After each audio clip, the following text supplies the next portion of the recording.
राजस्थान में विधानसभा चुनाव होने वाला है। मात्र 2 से 3 महीने बचे हैं। ऐसे में संगठनात्मक बदलाव तेजी से हो रहे हैं। आज भारतीय जनता पार्टी की युवा मोर्चा के अध्यक्ष चेची ने शपथ ग्रहण किया। शपथ ग्रहण करने के बाद उन्होंने सीएमआर की तरफ कूच भी किया। उसके बाद हंगामा हुआ और तमाम चीज़ें हुई।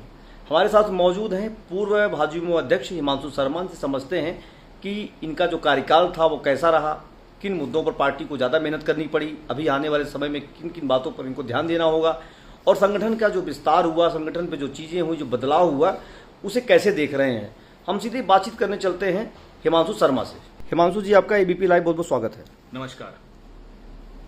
पिछला कार्यकाल जो आपका रहा, लगभग 3 साल के आसपास आपने भाजपा अध्यक्ष के रूप में काम किया। कई सारे बड़े आंदोलन हुए, कई धरने हुए। 4 मार्च को राजस्थान की राजनीति में एक ऐतिहासिक दिन माना जाता है। जो आंदोलन आपके थ्रू था, जिसमें भाजपा के अध्यक्ष तमाम लोग रहे। कैसे देख पाते हैं अपने कार्यकाल को? देखिए, मेरे लिए ये बहुत बड़ा सौभाग्य की बात थी कि एक ऐसी पार्टी जो विश्व की सबसे बड़ी पार्टी है, उसके प्रमुख मोर्चे का राजस्थान में नेतृत्व करने का मुझे मौका मिला। और यह मौका मुझे उस समय मिला जिस समय राजस्थान के अंदर कांग्रेस के कुशासन से राजस्थान की जनता त्रस्त थी। और मैं मानता हूं कि राजस्थान में जब जब कांग्रेस सरकार के द्वारा यातनाएं की गई, युवा मोर्चा के कार्यकर्ता उस यातनाओं के खिलाफ खड़े हुए। इसके साथ साथ ये ऐसा काल था जो केवल भारत में ही नहीं, वैश्विक स्तर पर लोग कोरोना की जो महामारी थी उससे पीड़ित हुए। तो जब कोरोना की महामारी आई, जिस समय देश की सभी राजनीतिक पार्टी के दरवाजों पर ताले लग गए, केवल भारतीय जनता पार्टी एक ऐसी पार्टी थी जिसने सेवा ही संगठन के माध्यम से युवा मोर्चा के कार्यकर्ताओं ने, पार्टी के कार्यकर्ताओं ने घर घर जाकर लोगों की सेवा करने का प्रयास किया। वो एक ऐसा काल था जब हमें जीवन जीने की एक अलग पद्धति को अडॉप्ट करना था। सोशल डिस्टेंसिंग जो थी, वो हमने उससे पहले कभी महसूस नहीं थी कि वो हमारे लिए कोई आवश्यकता थी। सोशल डिस्टेंसिंग करते हुए किस प्रकार से सेवा की जा सकती है, यह युवा मोर्चा के कार्यकर्ताओं ने दिखाया। और मैं युवा मोर्चा के कार्यकर्ताओं का इस बात के लिए धन्यवाद देना चाहता हूं कि जब कोरोना की दूसरी लहर आई, अस्पतालों में बेड नहीं थे, ऑक्सीजन सिलेंडर कम पड़ गए थे, उस समय अस्पतालों में बेड उपलब्ध कराने का काम, प्रशासन की सहायता करने का काम, ऑक्सीजन के सिलेंडर उपलब्ध कराने का काम युवा मोर्चा के कार्यकर्ताओं ने किया।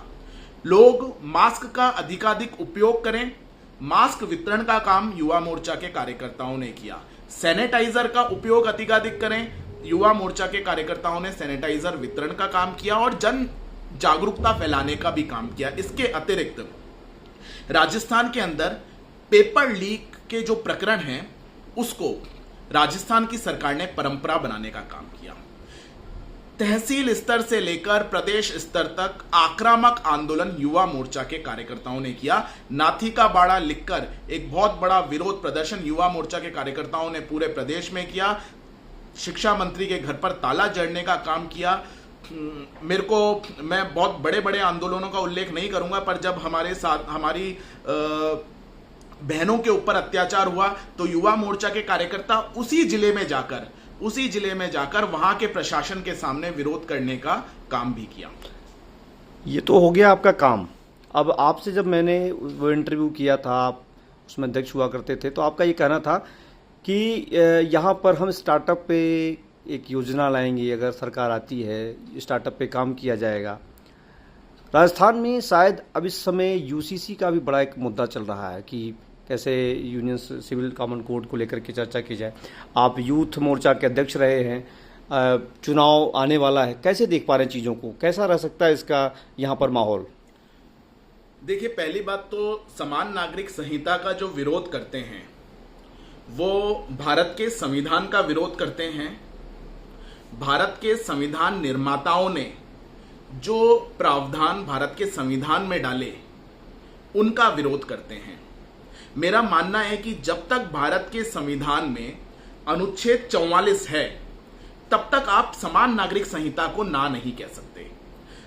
अनुच्छेद 44 समान नागरिक संहिता की बात करता है और कहता है कि समान नागरिक संहिता अस्तित्व में आनी चाहिए, जब अनुच्छेद 44 साफ साफ ये कह रहा है कि समान नागरिक संहिता आनी चाहिए, और अनुच्छेद 44 को इंटरप्रेट करते हुए इस देश के सर्वोच्च न्यायालय ने यह कह दिया कि यह समय आ गया है जब समान नागरिक संहिता आनी चाहिए।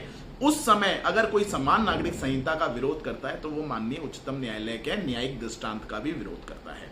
दूसरी बात मैं आपके माध्यम से आपके दर्शकों और राजस्थान की जनता के सामने ये रखना चाहता हूं कि समान नागरिक संहिता का जो विरोध है, इसके बारे में कांग्रेस के नेताओं ने दुष्प्रचार फैलाने का काम किया है। केवल आज तक उन्होंने समान नागरिक संहिता कैसी होनी चाहिए उसके बारे में विचार नहीं किया। इसके अतिरिक्त भारतीय जनता पार्टी जो है, आज पूरे देश के अंदर समान नागरिक संहिता के विषय पर कंसेंसस लाने का प्रयास भारतीय जनता पार्टी के द्वारा किया जा रहा है। एक बहुत उल्लेखनीय बात जो है, वो उल्लेखनीय बात यह है कि लंबे समय से भारतीय जनता पार्टी के चुनाव घोषणा पत्र का अभिन्न अंग समान नागरिक संहिता रहा है। तो इसका यह मतलब है कि हमारा जो चुनाव घोषणा पत्र है वो भारत के संविधान के अनुसार है। इसका मतलब है कि हमारा जो चुनाव घोषणा पत्र है वो माननीय उच्चतम न्यायालय का जो न्यायिक दृष्टांत है उसके अनुसार है। तो जब हमारा घोषणा पत्र में जो वादा किया गया है वो भारत के संविधान के अनुसार है, वो माननीय उच्चतम न्यायालय के न्यायिक दृष्टांत के अनुसार है, तो उसका विरोध कैसे किया जा सकता है? यह समय आ गया है जब हम सभी को समान नागरिक संहिता के क्या कंटेंट होने चाहिए, उससे किस प्रकार महिलाओं का सशक्तिकरण हो सकता है, इस पर बात करनी चाहिए। और मुझको लगता है समाज के सभी लोगों को आकर सरकार भी तैयार है, सरकार से आग्रह करना चाहिए कि समान नागरिक संहिता अस्तित्व में आए। उत्तराखंड को आपने देखा होगा कि उत्तराखंड में समान नागरिक संहिता लाने का वादा भी किया गया था और वहां इस पर काम भी हुआ है। मैं एक उल्लेख करना चाहूंगा, जो लोग इसके बारे में भ्रांतियां फैलाते हैं कि समान नागरिक संहिता नहीं आनी चाहिए, ये आएगी तो पता नहीं क्या हो जाएगा। उत्तर प्रदेश के अंदर जबरदस्ती जो धर्म संपरिवर्तन होता है उसको रोकने के लिए एक कानून बनाया गया।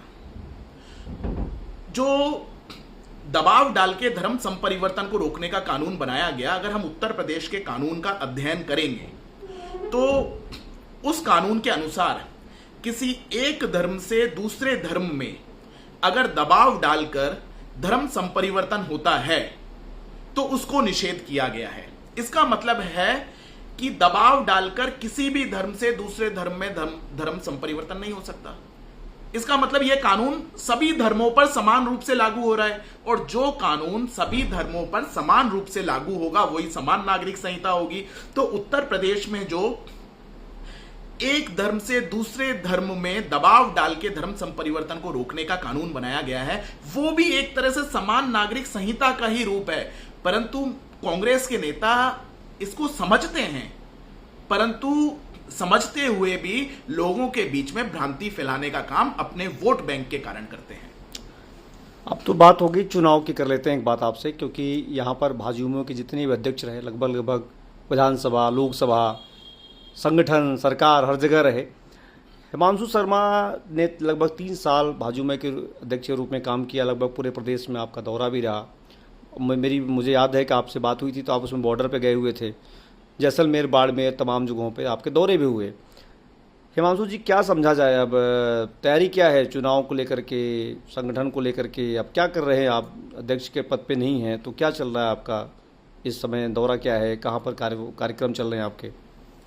संतोष जी, यह भारतीय जनता पार्टी की एक खूबसूरती है कि अध्यक्ष होना या ना होना यह यहाँ पे व्यवस्था का विषय है। और मैं अध्यक्ष रहूं, युवा मोर्चा का अध्यक्ष हूं या युवा मोर्चा का कार्यकर्ता हूं, मैं भारतीय जनता पार्टी का कार्यकर्ता हूं। और हमारे पार्टी की जो कार्य पद्धति है उसकी एक और विशेषता यह है कि जब तक मैं अध्यक्ष था तो युवा मोर्चा में क्या गतिविधियां होनी है, यह पार्टी के मार्गदर्शन से उसका निर्णय मुझको लेना है। परंतु आज जब मैं कार्यकर्ता हूं तो मुझको क्या करना है, यह मेरे बारे में पार्टी को सोचना है। आज तक भी पार्टी ने मुझे आदेश दिया है, वो मैंने करा है। पार्टी जो निर्णय लेगी, मैं युवा मोर्चा का अध्यक्ष बना तो मुझे पार्टी ने बनाया, आगे मुझे किस प्रकार से काम करना है वो पार्टी को मेरी योग्यताओं के अनुसार और जो मेरा मूल्यांकन करना है, मुझको लगता है वो मूल्यांकन पार्टी के द्वारा किया जाएगा। उस मूल्यांकन के अनुसार जो पार्टी मुझे काम देगी उस प्रकार का काम मैं करूंगा। युवा मोर्चा का कार्यकर्ता जो होता है वो बहुत ज्यादा प्रेस्टीज कॉन्शियस नहीं होता। हमें दरी उठाने को कहेंगे, हम दरी उठाने का काम करते हैं। पार्टी की सेवा हमें करनी है, क्योंकि इसके पीछे संतोष जी एक बहुत बड़ा कारण ये है कि आज 18 करोड़ से अधिक सदस्यों की पार्टी भारतीय जनता पार्टी बन गई है। और ये 18 करोड़ से अधिक सदस्यों की जो पार्टी बनी, यह कोई एक दिन की आकस्मिक घटना नहीं है। इसके पीछे सैकड़ों वर्षों का एक वैचारिक संघर्ष है, 40 वर्षों का राजनीतिक संघर्ष है।